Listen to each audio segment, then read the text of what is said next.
بسم اللہ الرحمن الرحیم، السلام علیکم۔ میں ہوں سیبی کاظمی اور آپ دیکھ رہے ہیں میرا فیس بک لائیو اور یوٹیوب چینل۔ ناظرین، کچھ اہم خبریں آج آپ کے سامنے رکھتا ہوں اور اس پر پھر مزید تجزیہ اور ڈیٹیلز میں بات کرتے ہیں۔ ایک دورہ کینسل ہوا ہے اور ایک دورہ جو ہے وہ شروع ہونے جا رہا ہے۔ دونوں کے اغراض و مقاصد کیا ہیں، یہ کون لوگ ہیں، اس پر بات کرتے ہیں۔ اور جو چمن بارڈر ہے وہ کھول دیا گیا 12 دن تجارت کے بعد، 100 ٹرک پہلے دن گزر گئے، یہ ایک خبر ہے۔ اور تیسری جو اہم خبر ہے، عراق کے ایک پاک شہر میں نجف میں شیر خدا کا گھر بھی ہے جو، وہاں پر 2 بڑے حملے ہوئے۔ کس نے کیے، کیوں کیے؟ اور سب سے اہم خبر، بائیڈن کی ملاقات عراقی صدر سے ہوئی۔ یہ طے پایا گیا کہ امریکی افواج عراق سے دوسری نہیں بلکہ تیسری دفعہ بالآخر نکلیں گی۔ افغانستان کے بعد اب عراق بھی خالی ہو رہا ہے، اس کے پیچھے کیا معاملہ ہے تفصیل میں بات کرتے ہیں۔ سب سے پہلے افغانستان کے بعد اب عراق سے بھی آپ کو پتہ ہے تیسری دفعہ امریکی فوج نکل رہی ہے۔ تیسری دفعہ، پہلی دفعہ وہ آپ کو یاد ہوگا صدام کے دور میں، پھر جب بش نے وہ چابیاں ان کے حوالے کی تھی کہ جی ہم جا رہے ہیں جی اللہ حافظ، اور پھر 3 سال بعد دوبارہ نمودار ہو گئے تھے۔ اب ایک مرتبہ پھر نکلنے جا رہے ہیں، لیکن کیا دوبارہ آئیں گے کہ نہیں یہ نہیں پتا۔ یہ ایک بڑی کامیابی ہے کس کی؟ جو ایران کی، وہاں پر جو آپ کو پتہ ہے وہ ان کے موجود ہے ملیشیاز۔ انہوں نے اتنا تنگ کیا ان کو کہ ان کے پاس کوئی راستہ نہیں بچا کہ اب یہاں سے نکلیں۔ لیکن اس کے بعد اب اسرائیل اپنا کیا لائے عمل بنائے گا، اس پر جو اب اعداد و شمار ہیں وہ میں کوشش کروں گا اگلی ویڈیو میں آپ کے سامنے رکھوں کہ انہوں نے سرسے میں اچیو کیا ہے۔ عراق کے شہر البتہ نجف میں، اور نجف کی بڑی اہم حیثیت ہے اسلامی تاریخ میں، وہاں پر شیر خدا حضرت علی کا روزہ بھی موجود ہے، مزید پاک ہستیاں بھی وہاں پر ہیں۔ زیارات کے لیے مسلمان آپ کو پتہ ہے پوری دنیا سے وہاں جاتے ہیں، مذہبی اہمیت ہے اس شہر کی بہت زیادہ۔ اب یہاں پر جو عراق کی جو فوج ہے ان کے کچھ اسلحے کے ڈپو شپو بھی ہیں، جگہ جگہ پر بنے ہوئے ہیں۔ تو انہوں نے جو صبح سے شام تک پہلے ان کی نگرانی کی جاتی رہی وہاں اس ڈپو کی، اور پھر شام کو وہاں پر حملہ ہوا۔ بظاہر کسی نے نام نہیں لیا، لیکن یہ سب کو پتہ ہے کہ یہ حملہ ایران کی جو وہاں عراق کی مدد کے لیے پراکسیز موجود ہیں ان پر کیا گیا۔ اس کے جواب میں اب کیا ہوگا یہ بڑا اہم ہے دیکھنا، اور یہ ہوا ایک بڑے اہم بیس پر ہوا ہے، بہت بڑا اہم بیس تھا یہ۔ اچھا، اب سعودی آپ کو پتہ ہے جو فارن منسٹر ان کا دورہ ہے پاکستان، اور سعودی عرب کے ساتھ پاکستان کے تعلقات۔ 2015 میں آپ کو یاد ہوگا یمن میں فوجی مدد مانگی گئی تھی جو پاکستان نے انکار کر دیا تھا، تو اس وقت پھر ہمارے ان سے تعلقات اس طرح کے نہیں رہے۔ پھر شہزادہ بن سلمان آئے، محمد بن سلمان پاکستان آئے، تعلقات میں کچھ بہتری ہوئی، قرضہ دیا گیا، پھر ایک نیا موڑ آیا اس میں۔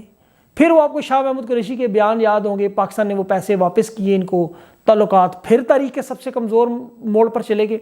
پھر عمران خان کو وہاں پر ملیشیا کی کانفرنس جانے سے روک دیا گیا، اور پاک سعودیہ تعلقات پھر بدترین موڑ پر آگے، پیسے تک اپنے واپس مانگے گے، لاؤ نکالو۔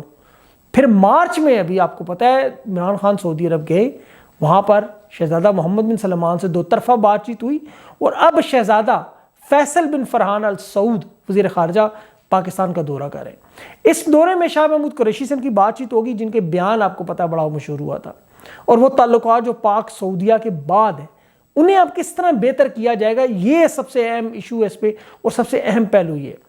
افغانستان جہاں پر امریکہ اور نیٹو آپ کو پتہ ہے اگست کے آخر میں نکل رہے ہیں، وہاں پر اب سعودی عرب جو ہے وہ کیا کرے گا۔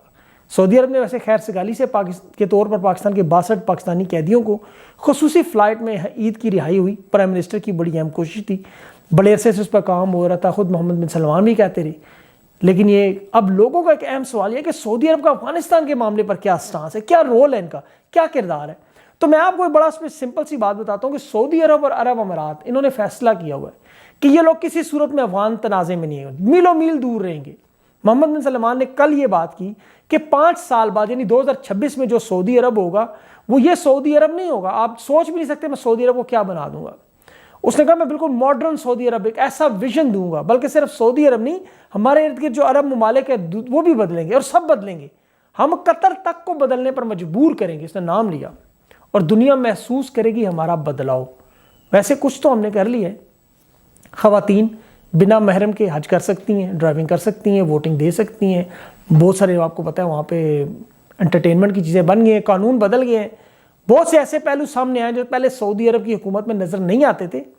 ان کے نصاب سے لے کر ان کی روایات تک، ان کے کلچر تک انہوں نے بہت ساری تبدیلیاں کر دی ہیں۔ تو کچھ ایسی تبدیلیاں کہ کچھ عرصہ پہلے اگر اس پر بات بھی کوئی کرتا تو اسے گستاخ سمجھا جاتا، لیکن اب ہو رہا ہے۔ شہزادہ فیصل کا جو یہ دورہ جو ہے پاک سعودیہ کے تعلقات کو بہتر کرے گا، البتہ بزنس تعلقات بہتر ہوں گے، تجارت۔ اب سعودی عرب افغانستان کی مالی مدد ضرور کرنا چاہتا ہے، لیکن وہ اس وقت جب اپنے پیروں پر ایک کھڑے ہوں، جب یہ سارا سیٹ اپ کمپلیٹ ہو، فیصلہ ہو جائے کہ کون حکومت چلائے گا، اس وقت تک یہ مالی امداد کہہ رہے ہیں ہم نہیں کریں گے۔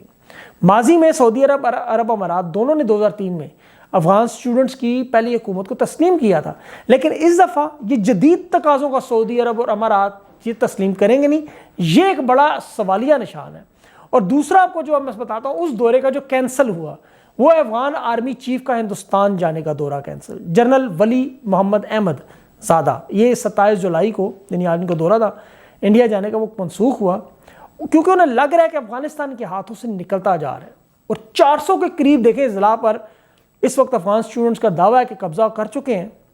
تو جس طرح چراغ بجھنے سے پہلے اس کی لو پھڑپھڑاتی ہے، اس طرح ہو رہا ہے۔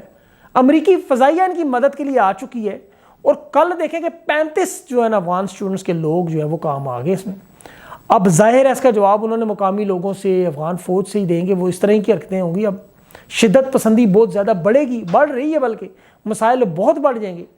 اب دیکھیں پاکستان نے تو اپنی طرف سے چمن کے بارڈر کو 12 دن کے بعد جو تجارت کا عمل تھا وہ شروع کرا دیا، اور اس بارڈر پر آپ کو پتہ ہے کہ چونکہ ایون کہ اس طرف جو اسپن بولدک ہے وہاں پر جو افغان اسٹوڈنٹس ہیں ان کا قبضہ تھا، لیکن انہیں یہ پتہ نہیں تھا کہ یہاں سے کتنی بڑی تجارت ہوتی ہے روز۔ اب جب انہیں سمجھ آئی ہے کہ یہ دونوں ممالک کے لیے کتنی اہم تجارت ہے، خاص طور پر وہ لوگ جو یہاں رہ رہے ہیں بارڈر کے ارد گرد، ان کے لیے کتنی ضروری ہے، تو پھر پاکستان کے بارڈر والی سائڈ پر ویسے بھی تاجروں نے جو بڑا پریشر ڈالا ہوا تھا کہ اسے کھلوائیں، کیونکہ سارا کام رکا ہوا ہے، سارے ٹرک رکے ہوئے ہیں۔ اور پاکستان افغانستان کا جو بارڈر ہے آپ کو پتہ ہے اس پر بھی جو باڑ لگانے کا پورا ایک سلسلہ ہے وہ 14 اگست کو مکمل ہو جائے گا۔ 90% کام یعنی 2640 کلومیٹر، کتنا بڑا بارڈر ہے یہ، سارا کام دنیا کے بہت بڑے بارڈر پر خاردار تار لگا دی گئی ہے۔ اب تاجروں نے دونوں ممالک کی اپیل کی تھی کہ ہمارے سیاسی مسائل ہیں، آپ کے جو مسائل ہیں اپنی جگہ، معاشی مسائل پیدا نہ کریں کہ راستہ کھلوا دیں۔ بے روزگاری بڑھ جائے گی، لوگ پھر مجبور ہو جائیں گے، جب ان کی نوکریاں نہیں ہوں گی، رزق نہیں ہوگا تو وہ کیا کریں گے آپ کو پتہ ہے، تو پھر وہ تعلقات جو تھے وہ کھلوائے گی۔ حالانکہ تعلقات بڑے نازک ہیں اس وقت افغانستان اور پاکستان کے۔ اب ان میں بہتری البتہ یہ پاک فوج نے ایک کمانڈر سمیت جو ان کے 45 بندوں کو جنہوں نے پناہ لی کی درخواست کی تھی ان کو چھوڑا، بڑی عزت سے احترام سے چھوڑا، کوئی ایسا نہیں کیا جو لوگ سمجھ رہے تھے کہ یہ کریں گے وہ ابھی نندن والا پارٹ، لیکن کچھ بھی نہیں ایسا کیا۔ بڑا اچھا پیغام دیا پاک فوج نے، ان کو بتایا کہ ہم آپ کے مخالف نہیں ہیں بھائی، آپ کا اپنا مسئلہ ہے، اور وہ ویڈیو بھی پاک فوج نے ریلیز کر دی ہے۔ حالانکہ افغانستان نے سفیر کو بلایا، وہ سارا معاملہ آپ جانتے ہیں، اغوا والا وہ ڈراپ سین ہو چکا ہے، تو لیکن پاک فوج نے بڑے ڈپلومیٹکلی بڑے پروفیشنلزم کا مظاہرہ کرتے ہوئے وہ جو منفی رجحانات وہاں سے امراللہ صالح اور ان لوگوں کی وجہ سے بڑھ رہے تھے وہ کم ہوں گے، کہ بجائے آپ ہندوستانی زبان بولنے کے اپنے حالات پر فوکس کریں۔ بھائی ہمارے پاس تو دیکھیں آئے ہیں، ہم نے ان کو واپس بھیج دیا، بلکہ کمانڈر کہہ رہے ہیں ویڈیو میں ہم آپ کی مدد آگے بھی کریں گے جہاں جہاں ضرورت پڑے گی، لیکن اس کا یہ مطلب نہیں کہ آپ کی جنگ جا کے لڑنا شروع کر دیں گے، وہ آپ کے اندرون خانہ جو مسائل ہیں وہ خود ڈیل کریں۔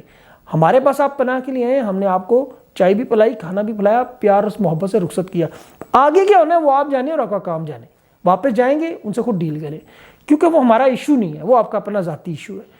تو یہ بات پہلے بھی کہہ چکے ہیں، وزیر اعظم بھی بارہا کہہ چکے ہیں۔ ایک اور بڑی اہم چیز جو میں نے بھی دیکھی، مریم نواز صاحبہ بہت زیادہ یہ ویڈیوز شیئر کر رہی ہیں کہ جی دیکھیں جی کشمیر میں ہمارے ہارنے کے بعد وہاں پر مظاہرے شروع ہو گئے ہیں کہ ہم علیحدہ ہو رہے خود مختار۔ عمران خان یہ بات کر چکے ہیں کہ یہ کشمیر کے لوگوں کا حق ہے خود مختاری، وہ ریفرنڈم 2 ہوں گے، ایک آپ نے ہمارے ساتھ رہنا یا نہیں، ایک آپ نے خود مختار ہونا یا نہیں، 2 طرح کے ریفرنڈم کروائے جائیں گے، اور بڑی اچھی بات ہے، لوگوں کو خود چوائس ہونی چاہیے۔ ہر ملک کے لوگوں کی اپنی چوائس ہے، ان کا ملک ہے، وہ جو مرضی فیصلے کریں اپنے لیے جن کو بہتر لگتا ہے، کسی کا کوئی عمل دخل نہیں ہونا چاہیے۔ تو اب دیکھنا یہ ہے کہ آنے والے حالات میں کس طرح عراق سے بھی انخلا ہوتا ہے، کس طرح یہاں سے بھی انخلا کمپلیٹ ہوتا ہے، تو یہ کچھ اور مزید جو ہے ڈیولپمنٹس ہوتی جائیں گی، انشاءاللہ آپ کو اس پر اپڈیٹ میں دیتا رہوں گا۔ اپنا خاص خیال رکھیں اور مجھے اگلی ویڈیو تک کے لیے اجازت دیں۔ اللہ حافظ۔